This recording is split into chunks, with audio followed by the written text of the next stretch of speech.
अस्सलाम वालेकुम। आज हम करेंगे सोल्यूशन नंबर 1।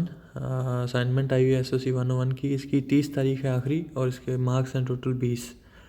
इसमें जो सबसे पहले इसका जो ऑब्जेक्टिव है वो कह रहे हैं कि जी अगर स्टूडेंट जो हैं वो इसको कम्प्लीटली खुद करते हैं और जो करते हैं स्टूडेंट, तो वो इसमें कंट्रीब्यूशन ऑफ सोशलॉजिस्ट जो हैं उनके सोसाइटी की डेवलपमेंट में क्या क्या रोल हो सकते हैं उनको आप अंडरस्टैंड करेंगे।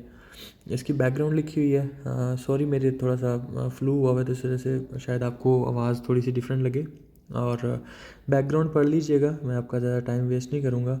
इसमें एक उन्होंने सिनेरियो दिया हुआ है, ठीक है जी।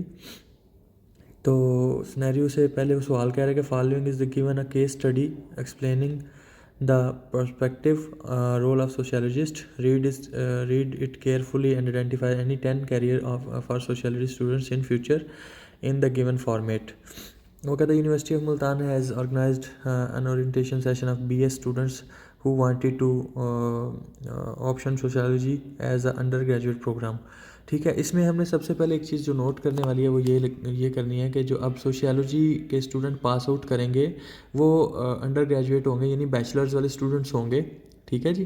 तो अब हमने जो रोल डिफ़ाइन करने हैं वो बैचलर्स के हिसाब से करने हैं। यहाँ पे मैं आपको एक चीज़ क्लियर करता चलूँ कि जो एंट्री लेवल के जो सोशियोलॉजी के स्टूडेंट्स होते हैं उनके रोल्स डिफरेंट होते हैं। ठीक है, उनके रोल्स फॉर एग्जांपल वो सोशल और ह्यूमन सर्विस असिस्टेंट हो सकते हैं, वो केस मैनेजर हो सकते हैं, वो को रिलेशन ऑफिसर हो सकते हैं, वो एडमिनिस्ट्रेटिव असिस्टेंट हो सकते हैं। ठीक है जी। तो ये उनके रोल हो सकते हैं सोशियोलॉजी के स्टूडेंट जो एंट्री लेवल पे होते हैं उसमें। देन चूँकि हमें अब पता चल गया है कि ये बैचलर्स है, तो बैचलर्स में हम पढ़ते हैं तो if you choose to get a bachelor degree it's a step up for employer interested in hiring a sociology professional. ठीक है जी। As a process prepares student with skills and experience they need for many careers. As a bachelor's degree also sends a message to potential employers that you can dedicate it to the field and have put in the time necessary to acquire a sociology degree.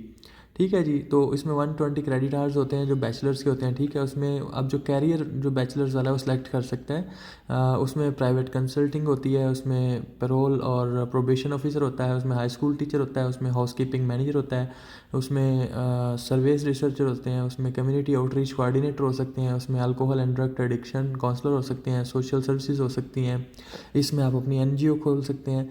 मतलब इसमें आप बहुत ज़्यादा काम कर सकते हैं जब आप बैचलर्स लेवल पे होते हैं। देन जब आप मास्टर्स लेवल पे होते हैं, ठीक है, इसमें 180 क्रेडिट आवर्स होते हैं जो कि आपको कंप्लीट करने होते हैं मास्टर्स डिग्री के लिए। और उसमें जो आप मास्टर्स के बाद जो रोल डिफ़ाइन करते हैं आप सोशियोलॉजी में, उसमें आप अपनी क्या नाम लेते हैं, रिसर्चर के तौर पे आते हैं, एनालिसिस स्टैटिस्टिक्स के तौर पे आते हैं और पॉलिसी डेवलपमेंट के तौर पे आते हैं। ठीक है, तो ये आपके जो रोल होते हैं उसमें मास्टर्स करने के बाद। देन आप डॉक्टरेट अगर PhD की हुई है तो उसमें आपके रोल्स जो हैं वो डिफरेंट हो जाते हैं। उसमें आपको certifications and advance degree in sociology and beneficial in a career path that lead a very variety to a variety of diverse work opportunities. ठीक है जी। तो ये आपके PhD के बाद होता है। तो आपको अब समझ आ गया कि इसमें जो पहली लाइन है, 2 लाइन्स हैं, उसमें उन्होंने बताया है कि आपको अंडर ग्रेजुएट प्रोग्राम कंप्लीट करने के बाद जो है ये डिफ़ाइन करना है कि वो क्या क्या रोल्स हो सकते हैं। तो अब हमने जो आर्टिकल्स पढ़े हैं, मैंने ऊपर से इंटरनेट से मैंने आपको पढ़ के बताए हैं, उनके मुताबिक इसका आंसर ढूंढेंगे। उससे पहले कुछ गाइडलाइंस हैं उनको देख लेते हैं। मैं सारा ये नहीं पढ़ूंगा क्योंकि आपका जो है वो टाइम ज़ाया होगा, और मैं वास्ट टाइम के लिए वीडियोज़ नहीं बनाता, मैं जस्ट स्टूडेंट्स के लिए वीडियो बनाता हूँ। आप इसको स्किप कर सकते हैं। वो कह रहे हैं कि ये फॉर्मेट है आपका। ठीक है, आपने ये 10 जो उसमें आइडेंटिफिकेशंस हैं, जो कैरियर के रोल्स हैं या जो कैरियर बैकग्राउंड्स हैं जहाँ पे आप एज ए सोशियोलॉजी बैचलर्स करने के बाद कौन कौन से डिपार्टमेंट्स में या कौन कौन से रोल्स में आप सर्व कर सकते हो। ठीक है, उसमें कह रहा है कि 2 मार्क्स होते हैं आइडेंटिफिकेशन ऑफ कैरियर के।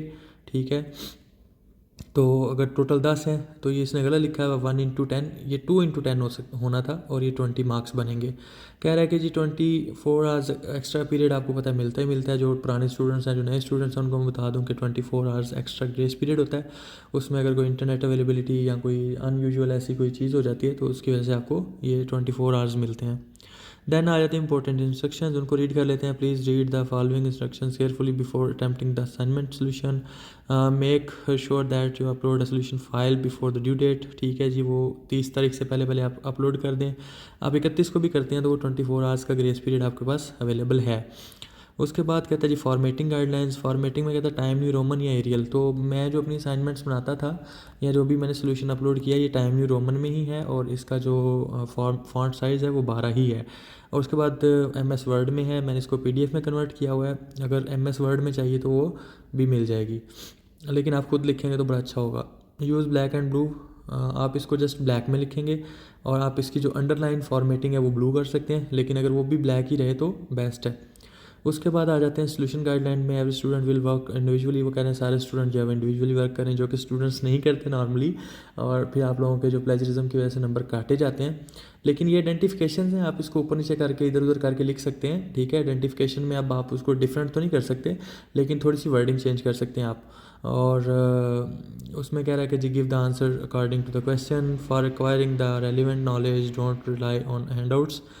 ठीक है, वो कह रहा है हैंडआउट्स पर रिलाई ना करें, वीडियो लेक्चर्स और रेफरेंस बुक्स आप स्टडी करें। बिल्कुल ठीक है। उसके बाद जी रूल्स ऑफ मार्किंग है। मार्किंग में आपको कहते हैं जी ग्रेड 0 हो जाएगा अगर आपने ड्यू डेट के बाद सबमिट की। उसके बाद आपकी फ़ाइल क्रैक ना हुई, मतलब करप्ट हुई, तो फिर हो जाएगी। अगर उसके बाद आपका जो MS फॉर्मेट है वो नहीं है, MS वर्ड वाला, और अगर आपने चीटिंग या कॉपी की हुई है तो आपके मार्क्स 0 हो जाएंगे। तो ये रहा जी सोल्यूशन। इसको फॉर्मेट आप जिस तरह से मर्ज़ी कर सकते हो। असाइनमेंट सोल्यूशन नंबर 1 है, ऊपर आप इसे लिख सकते हो, देन अपना नाम लिख सकते हो, अपनी डिग्री प्रोग्राम लिख सकते हो, अपना ID लिख सकते हो। ड्यू डेट लिखने की ज़रूरत नहीं है, टोटल मार्क्स लिखने की ज़रूरत नहीं है। देन आप सोल्यूशन लिख सकते हो। After reading the provided case study following careers can be elect या सेलेक्ट या चूज़ लेटर कंप्लीशन या after completion undergraduate programme. ठीक है जी, तो आप इसमें लिख सकते हैं कि जो स्टूडेंट्स हैं जो अंडर ग्रेजुएट प्रोग्राम कंप्लीट करने के बाद जो बिलो मेंशन जो कैरियर्स हैं उनको वो सिलेक्ट कर सकते हैं, उनमें से कोई भी सिलेक्ट कर सकते हैं। तो वो आप हाई स्कूल टीचर है, सर्वे रिसर्चर है, प्रोबेशन ऑफिसर है, सोशल वेलफेयर सर्विसेज हैं या वर्कर है, मॉनिटरिंग एंड एवेल्युएशन ऑफिसर है, कम्युनिटी रिसर्चर कोऑर्डिनेटर है, drug and alcohol addiction counsellor है, सेटअप एन NGO, वो NGO स्टार्ट कर सकता है, उसका हाउस कीपिंग मैनेजर है, रूरल हेल्थ प्लानर है। इसको आप मज़ीद भी कर सकते हो।